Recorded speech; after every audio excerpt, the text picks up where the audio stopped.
오늘은 시편 112편 1절로 10절까지의 말씀을 본문으로 흔들리지 않는 편안함이라는 제목의 말씀 증거하도록 하겠습니다. 제가 흔들리지 않는 편안함이라고 제목을 정한다고 했을 때 우리 전도사님들이 조금 이제 고개를 가볍게 하고 했는데 이 어디서 많이 들어본 제목 아니십니까?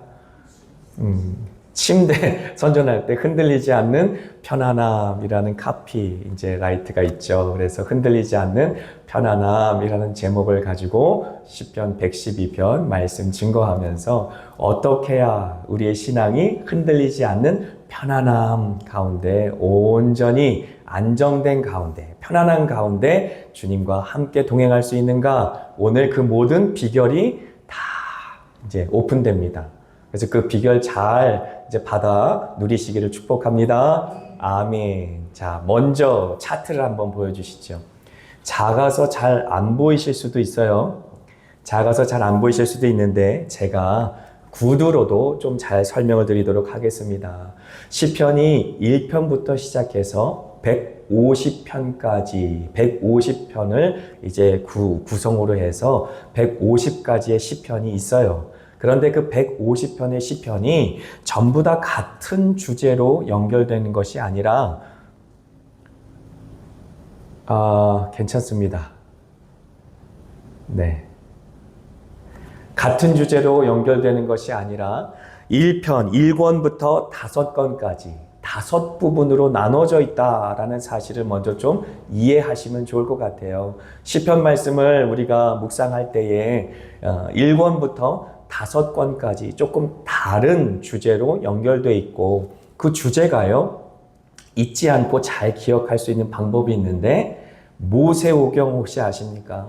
창세기, 출애굽기, 레위기, 민수기, 신명기. 저 어떻게 보면 총 66권이 성경이 이제 기록되어 있을 때 앞에 5권이 모세가 기록하였다라고 해서 모세오경이라고 말하는데 창세기, 출애굽기, 레위기, 민수기, 신명기를 기본 모델로 시편이 구성되어 있어요. 시편 전체는 굉장히 그렇기 때문에 오랜 기간 동안 모세부터 시작해서 다윗, 아삽, 고라에 이르기까지 많은 저자들이 있지만 그 저자들이 오랜 기간 동안 기록한 시편을 어떤 한 사람이 의도적으로 하나의 주제로 묶어놨다라고 볼 수 있는 것이에요. 그러니까 과거부터 이스라엘 백성을 통해서 많은 시편들이 기록되어 있지만 그 시편들을 모아서 누군가 150편으로 구성하였고 그리고 그 150편을 주제별로 나눠서 5권으로 나눠 놓았다라는 사실을 기억하면 조금 더 이해가 쉽습니다. 너무 어려워요? 너무 어렵습니까? 좀 그렇긴 하지만 자꾸 반복해서 우리가 이제 어떻게 보면 듣다 보면 이제 귀 속에 들어올 거예요. 제가 우리 김영재 권사님이랑도 맨날 이제 오전에 같이 하나님 말씀 나누고 찬송도 이제 외울 수 있도록 이제 큰 글자로 적어드리고 하면서 계속 눈높이에 맞춰서 말씀 전하고 있는데 사실 한 번 딱 들어서 다 이해한다라는 거 쉽지 않습니다. 목사들도 전도사님들도 다 신학교에서 공부할 때 쉽지 않았어요. 열심히 공부하고 또 중간고사 보고 기말고사 보고 또 이렇게 사역 현장에 나와서 가르쳐도 보고 그러면서 머릿속에 들어오는 거지 한 번에 쏙 들어오진 않아요. 그래서 시편 1권부터 5권, 5권까지 나눴을 때 그 권의 주제가 의도적으로 저자가 창세기, 1권은 창세기, 2권은 출애굽기, 3권은 레위기, 4권은 민수기, 5권은 신명기의 내용을 가지고 주제를 맞췄다라는 거예요. 이해가 되십니까? 그래서 창세기에는 사랑과 창조에 대해서 하나님이 어떻게 이 세상을 사랑하는지 어떻게 창조했는지에 대해서 나왔죠. 그래서 사실 1권은 1편부터 41편까지가 1권이에요. 거의 대부분의 저자는 다윗인데 사실 시대적으로 따지면 모세가 먼저 나와야 되지만 다윗이 먼저 구성되어 있기 때문에 시편은 절대로 시간 순서대로 기록된 것이 아니라 주제별로 주제에 맞게 지금 구성되어 있다라고 하는 것입니다. 그리고 2권은 42편부터 72편까지가 2권입니다. 그리고 이권은 마치 출애굽기의 내용처럼 해방과 구속에 대한 이야기가 나와 있다라고 하는 것이에요. 그리고 3권은 73편부터 89편까지의 내용이고요. 마치 레위기의 내용처럼 성소와 예배에 대한 내용이 3권에 기록되어 있습니다. 자, 이 사진은 제가 단톡방에 올려드릴게요. 사진으로도 찍으시고 이렇게 눈을 이렇게 찡그리면서도 보고 계시는데, 사실 이 내용 전체를 다 이해하실 필요는 없고 제가 설명드리는 내용만 머릿속에 어느 정도만 갖고 오늘 본문 말씀을 보시면 좋을 것 같습니다. 4권은 90편부터 106편까지, 그리고 이제 민수기처럼 방랑과 고난에 대해서 이야기하고 있어요. 그리고 마지막에 5권은 107편부터 150편까지. 그러니까 우리가 다시 이제 고린도후서, 그리고 요나서, 나훔서 끝나고 107편부터 시작했잖아요. 그거는 이제 제 5권부터 시작된 것인데, 그 5권의 내용은 마치 신명기의 내용처럼 율법과 찬양에 대해서 나왔어요. 율법이라고 하면 그냥 이스라엘 백성들이 준행해야 되는 그런 율법들만을 말한 것이 아니라 모세오경에 기록된 모든 하나님의 말씀에 대해서 지금 말하고 있는 것이다. 그러므로 지금 모든 주제는 하나님의 말씀의 주제가 맞춰져 있어요. 그리고 그 말씀을 준행하는 자들, 그 말씀을 붙들고 여호와를 경외하는 자들이 어떤 축복을 얻게 되는지에 대해서 우리에게 알려주고 있다라고 생각하신다면 시편의 내용이 좀 더 잘 이해가 될 것이다 라고 하는 것이지요. 자, 보세요. 시편이 1편부터 150편까지 150편이나 기록되어 있고, 마지막에 5편은 할렐루야로 시작해서 할렐루야로 끝나요. 혹시 보셨습니까? 할렐루야로 시작해서 할렐루야로 끝나고, 시편은 1편부터 150편까지 할렐루야라는 단어가 참 많이 나와요. 할렐루야라는 단어의 뜻이 무엇입니까? 여호와를 찬양하라 라는 뜻을 갖고 있어요. 그리고요, 지금 제1권의 끝이 41편인데 41편의 끝도 여호와를 영원히 찬양하라 라고 말하고 있어요. 그리고 2권의 끝이 72편이에요. 그죠? 72편의 끝도 여호와를 찬양하라 라고 끝납니다. 그리고 3권의 끝 89편의 끝도 여호와를 찬양하라 라고 끝나요. 그리고 4권도 106편이 끝인데 그 106편의 끝도 여호와를 찬양하라 라고 하고 끝나요. 그렇다면 제가 말씀드린 것처럼 5권은 아예 5편 전체가 할렐루야로 시작하고 할렐루야로 끝난다 그랬잖아요. 그러니까 시편 전체의 주제는 뭐겠어요? 할렐루야예요. 오늘 설교 끝났네. 그죠? 시편의 주제는 할렐루야예요. 그냥 할렐루야. 그래서 할렐루야 여호와를 찬양하라. 끝낸다니까 왜 이렇게 화색이 얼굴에 다 만면하고 다 웃음이 그냥 가득하고. 그래도 준비했으니까 조금 더 할게요. 네. 그래서 전체 주제가 할렐루야 여호와를 찬양하라라가 시편 전체의 주제다. 그리고 여호와를 찬양하기 위해 의도적으로 1편부터 50편까지 기록되어 있다라는 그 그림을 갖고 오늘 본문의 말씀을 보면 잘 이해가 될 것입니다. 그래서 모세오경이 시편의 모델이 된다. 창세기, 출애굽기, 레위기, 민수기, 신명기. 그리고 시편 전체의 주제는 할렐루야 여호와를 찬양하라 라는 그 주제를 맞춰서 그 주제를 온전히 이 독자들이 이해하고 마음속으로 공감할 수 있도록 기록된 것이 시편이다라고 말하는 것입니다. 그러므로 1절 같이 읽습니다. 할렐루야 여호와를 경외하며 그의 계명을 크게 즐거워하는 자는 복이 있도다. 아멘. 아멘. 할렐루야라는 단어는 여호와를 찬양하라 라는 뜻이라고 말했어요. 그래서 할렐루야는 찬양이란 뜻이고 야가 바로 야훼, 여호와의 약자가 되겠어요. 야훼, 여호와의 약자. 그래서 하나님을 찬양하라 라고 말하는 것이지요.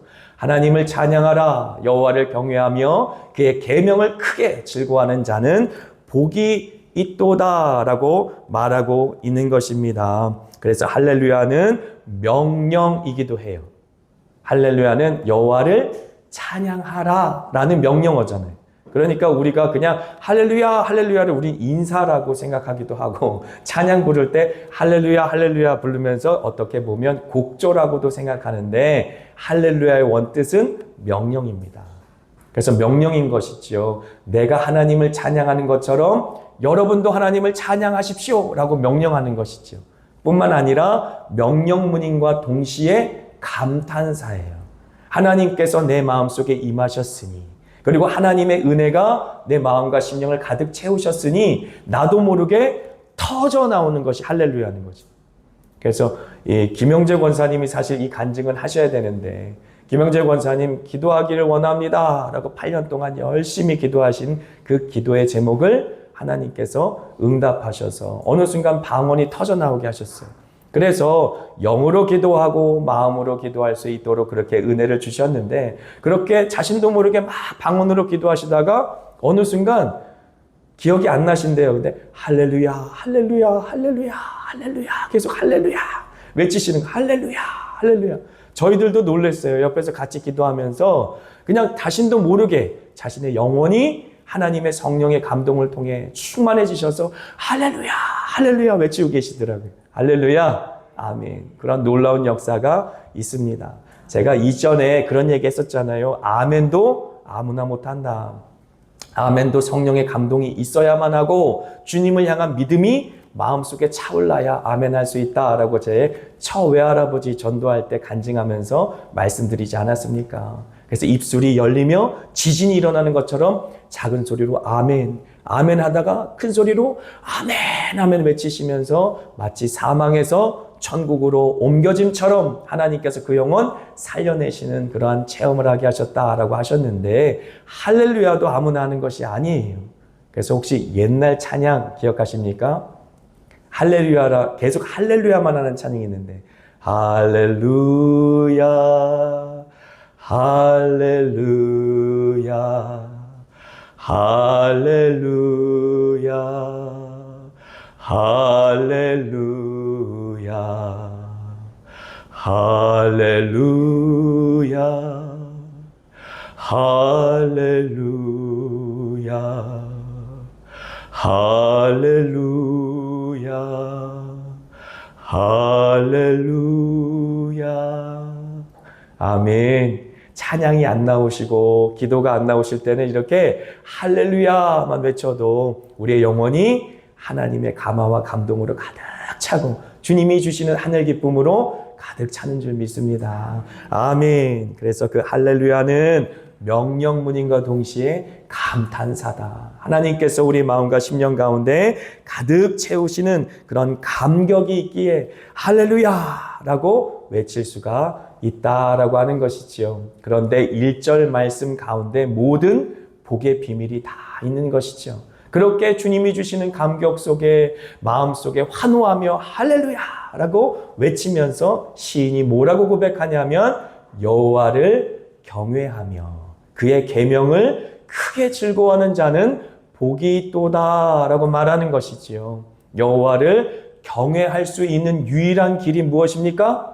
바로 그의 계명을 크게 즐거워하는 것이다. 그래서 시편 5권째는 말씀이 중심이라고 말씀을 드렸잖아요.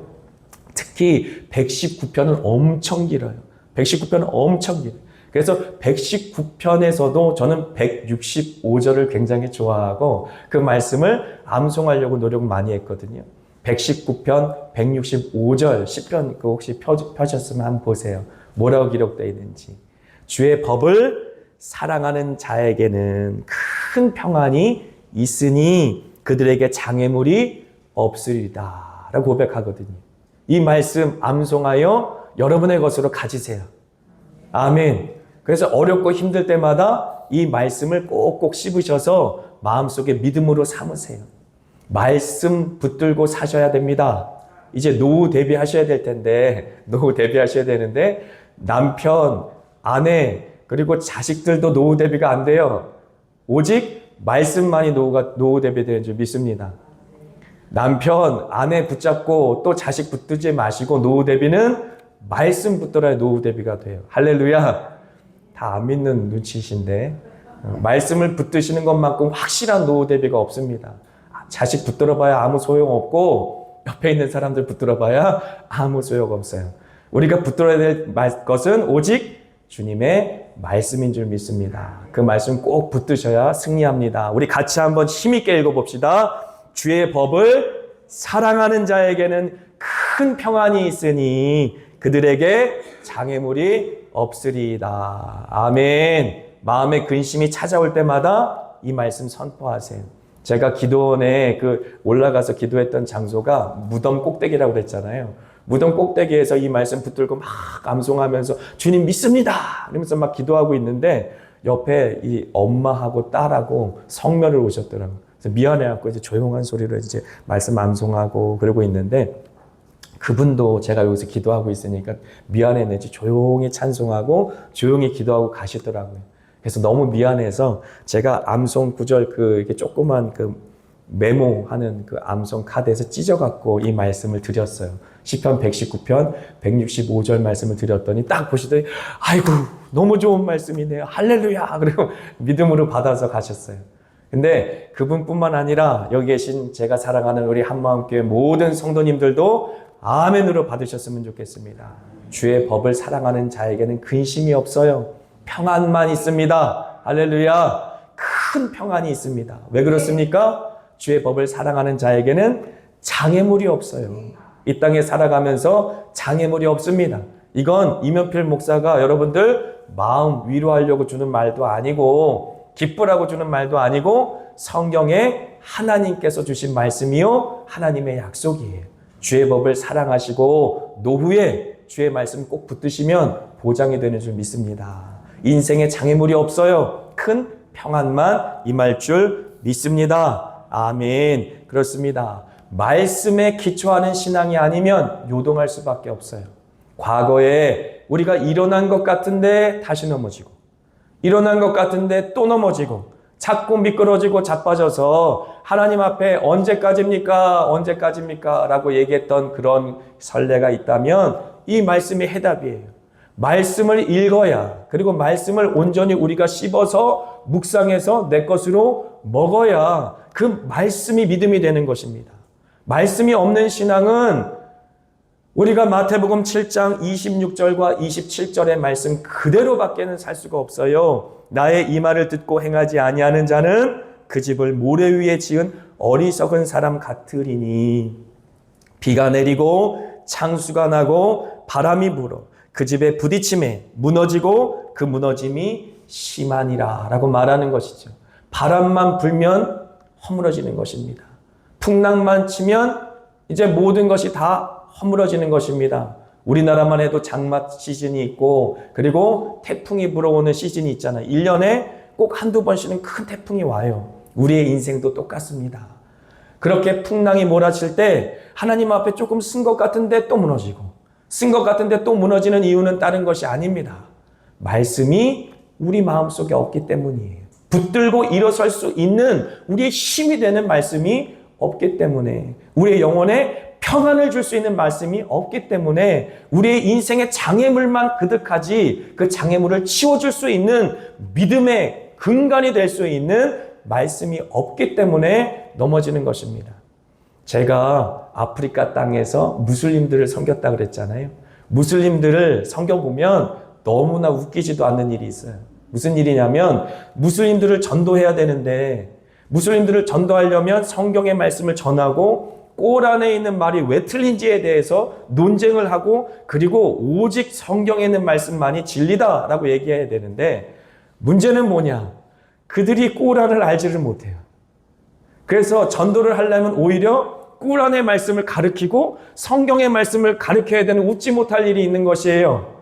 여러분 이러한 무슬림들을 포크 무슬림이라고 불러요. 포크라는 말은 옛날 포크송이 있었죠. 전통적인 이라는 뜻이 있는데 전통 종교하고 그러니까 토속 종교하고 이제 이 무슬림 신앙, 이슬람 신앙하고 짬뽕이 된 거예요.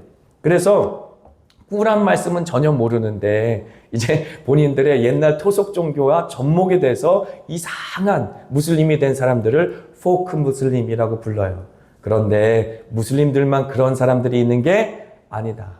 말씀의 근간이 되지 못하면 우리도 똑같이 포크 크리스찬이 될 수 있는 것이에요. 하나님의 말씀의 근간에 우뚝 서야 우리가 흔들림 없이 주님 앞에 온전한 믿음으로 서는 줄 믿습니다. 할렐루야. 아멘. 그래서 이렇게 할렐루야 여호와를 경외하며 그의 계명을 크게 즐거워하는 자는 복이 있도다라고 선포한 것입니다. 이것은 진리입니다. 주님의 말씀 붙들면 주님의 복이 임하는 것이에요. 그래서 이면필 목사가 우리 한마음교회 성도님들에게 믿음으로 전합니다.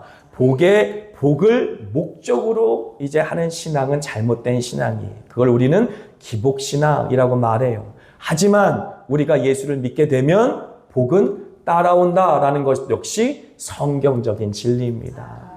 예수 그리스도 안에 우리가 있고 예수님이 우리 안에 우리가 예수님 안에 있을 때에 만복의 근원이신 그분께서 우리의 삶을 다스리시고 주장하시기 때문에 당연히 만복이 우리의 것이 되는 것은 당연한 것입니다. 그렇기 때문에 복을 목적으로 하는 신앙은 잘못된 것이 그것은 마치 토속 종교와 섞여 있는 크리스찬의 모습과 다를 것이 없어요. 기복신앙, 옛날에 정화수 물 떠넣고 비나이다 하면서 복을 빌었던 신앙, 우리의 열심을 통해 하나님이 복을 주실 수밖에 없다라고 믿는 잘못된 신앙으로 갈 수 있지만 성경이 분명하게 증거하는 것은 무엇입니까? 주의 말씀을 사랑하고 그 말씀을 꼭 붙들고 여호와를 경외하며 주님만 따라가는 자들에게는 만복이 내려진다라고 하는 것입니다. 할렐루야. 자, 3절 말씀 우리 함께 고백합니다. 같이 있습니다. 부와 재물이 그의 집에 있으며 그의 공의가 영구히 서 있으리로다. 아멘. 5절 같이 읽습니다.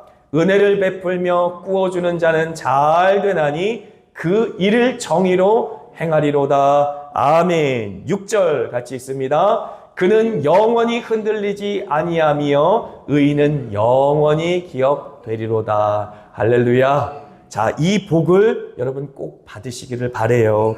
소유에 대한 복입니다. 3절의 말은 부와 재물에 대한 약속이죠. 부와 재물이 그의 집에 있으며 그의 공의가 영구히 서 있으리로다.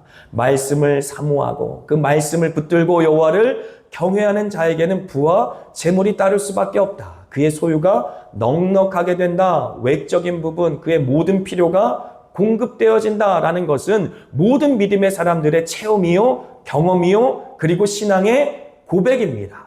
우리가 여호와가 나의 목자가 되시니 우리가 부족한 것이 전혀 없을 수밖에 없는 것이 여호와의 일에 하나님께서 우리가 필요한 모든 것을 미리 준비하시고 채워주시는 분인 줄 믿습니다. 외적인 결핍이 사라집니다. 그리고 5절을 보면 이것은 모든 행사입니다.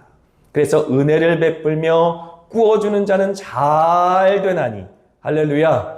잘 된다. 만사 형통이란 말 우리가 쓰지 않습니까? 모든 일을 당할 때에 그 모든 일이 하나님과 동행함으로 말미암아 형통하게 되어진다. 마치 요셉의 일상처럼 말입니다. 일상의 모든 만나는 일들마다 하나님께서 주관하심으로 말미암아 하나님께서 앞서 행하시며 풀어가신다. 잘 되는 역사가 있다. 형통하는 역사가 있다. 내가 잘해서가 아니라 내가 잘나서가 아니라 하나님께서 우리의 삶을 주관해 가심으로 말미암아 요셉의 인생이 형통하여 그의 요셉의 인생을 통하여 많은 사람들이 넉넉한 축복을 함께 누렸듯이 그러한 축복이 우리에게 있다라고 하는 것입니다.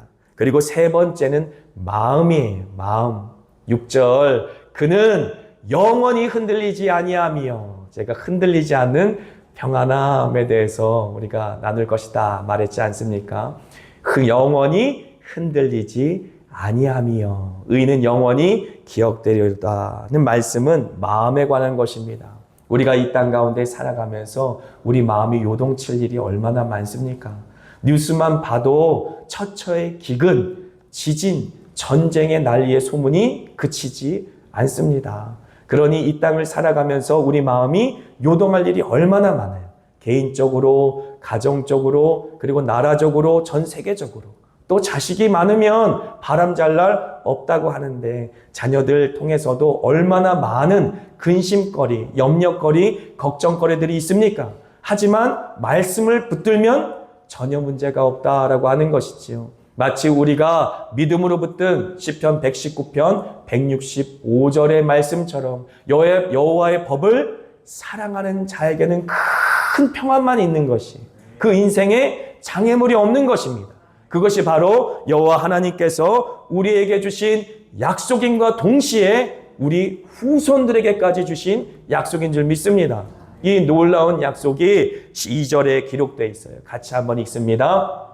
그의 후손이 땅에서 강성함이요 정직한 자들의 후손에게 복이 있으리로다. 아멘. 그의 후손이 땅에서 강성함이요 정직한 자들의 후손에게 복이 있으리로다 라고 약속하시는 것이지요. 할렐루야. 믿음의 어머니들, 믿음의 아버지들의 기도는 결코 땅에 떨어지는 법이 없습니다. 그 기도 그대로 응답받을 것입니다. 왜냐하면 제가 항상 강조하지 않습니까? 우리는 들에 핀 꽃과 같이, 풀과 같이 그 모든 영광이 다 시들어 사라질 날이 반드시 있지만 한 번 죽는 것이 사람에게 정해진 이치이지만 그것이 성경이 말하는 진리이지만 우리가 기도한 기도의 제목을 누가 들으셨어요?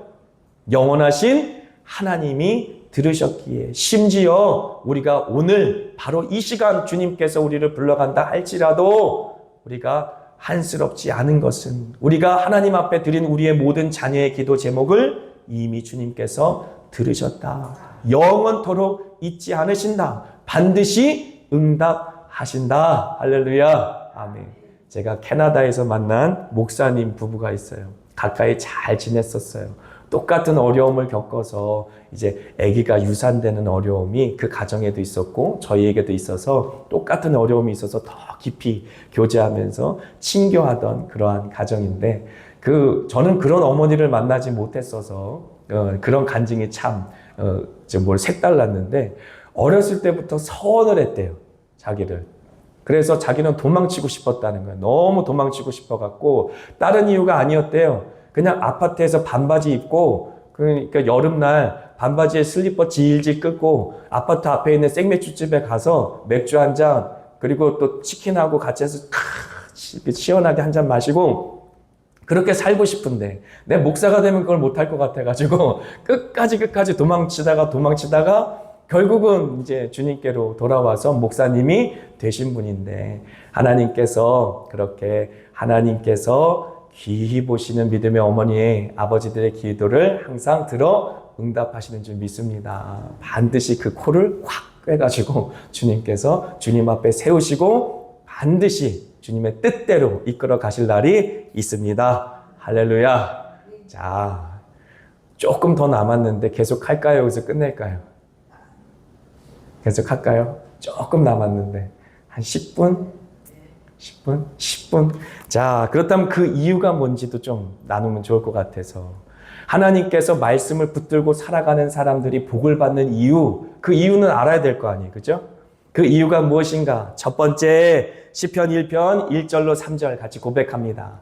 복 있는 사람은 악인들의 꾀를 따르지 아니하며 죄인들의 길에 서지 아니하며 오만한 자들의 자리에 앉지 아니하고 오직 여호와의 율법을 즐거워하여 그의 율법을 주야로 묵상하는도다. 그는 시냇가에 심은 나무가 철을 따라 열매를 맺으며 그 잎사귀가 마르지 아니함 같으니 그가 하는 모든 일이 다 형통하리로다. 할렐루야.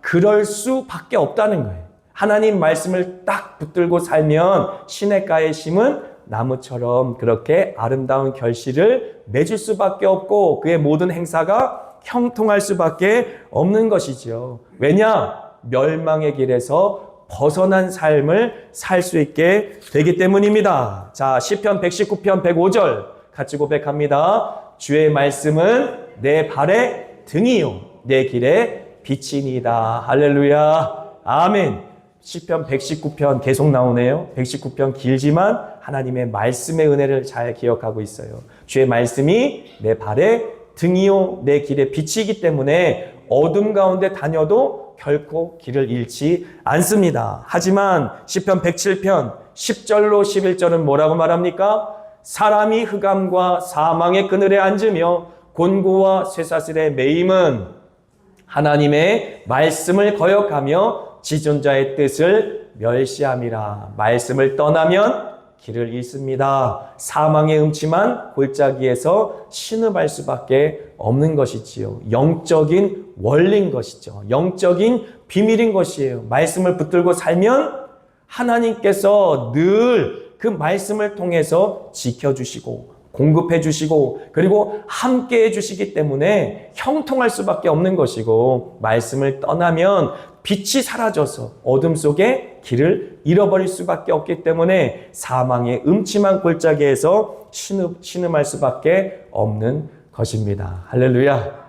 자, 이제 2026년 6개월 남았습니다. 성경 일동 화이팅! 성경 일동 화이팅!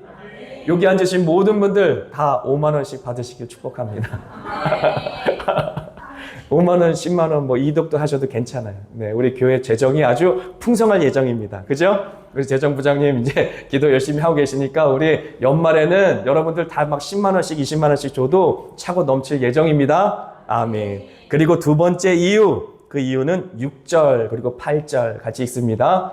그는 영원히 흔들리지 아니함이요 의인은 영원히 기억되리로다. 8절 그의 마음이 견고하여 두려워하지 아니할 것이라 라고 말하는 것이죠. 말씀 꼭 붙들면 흔들림이 없어요. 무슨 말이냐면 그 마음속에 믿음이 차오른다라는 얘기입니다. 이 땅 가운데 살아가면서 세상을 보면 근심, 염려, 걱정할 것밖에 없어요. 하지만 하나님의 말씀 꼭 붙들면 그 마음속에 믿음이 차오릅니다. 그래서 영원히 흔들리지 않고 마음이 견고하여져서 두려움이 사라집니다. 그래서 히브리서 11장 6절 믿음으로 선포합니다. 믿음이 없이는 하나님을 기쁘시게 하지 못하나니 하나님께 나아가는 자는 반드시 그가 계신 것과 또한 그가 자기를 찾는 자들에게 상 주시는 이심을 믿어야 할지니라 라고 말하는 것이죠. 찬송가 546장 1절만 한번 같이 찬양하면 좋겠어요. 주님 약속하신 말씀 위에서. 찬송가 546장 1절. 주님 약속하신 말씀 위에서 영원토록 주를 찬송하. 소리 높여 주께 영광, 소리 높여 주께 영광 돌리며 약속 믿고 굳게 서리라. 아멘. 굳게 서리, 굳게 서리. 영원하신 말씀 위에 굳게 서리, 굳게 서리. 그 말씀 위에 다시 한번 주님 약속하신 말씀 위에서, 주님 약속하신 말씀 위에 영원토록 주를 찬송하. 소리 높여 주께 영광 약속 믿고 굳게 서리라. 아멘. 굳게 서리. 영원하신 말씀 위에 굳게 서리, 굳게 서리. 그 말씀 위에 굳게 서리라. 아멘. 그 말씀 꼭 붙드시고 끝까지 승리하시길 축복합니다. 요한계시록 3장 5절, 요한계시록 3장 5절, 제가 3장 5절 다음 같이 한번 믿음으로 선포합니다. 이기는 자는 이와 같이 흰옷을 입을 것이요 내가 그 이름을 생명책에서 결코 지우지 아니하고 그 이름을 내 아버지 앞과 그의 천사들 앞에서 시인하리라. 할렐루야. 우리의 싸움은 혈과 육에 관한 싸움이 아닙니다. 어둠과 정사를 주관하는 악한 영과의 싸움입니다. 이 땅 가운데 믿음을 지키며 살 수 있기 위해서는 오직 말씀의 검, 그 성령의 검을 꼭 지니고 믿음 가운데 승리해야 될 줄 믿습니다. 아멘.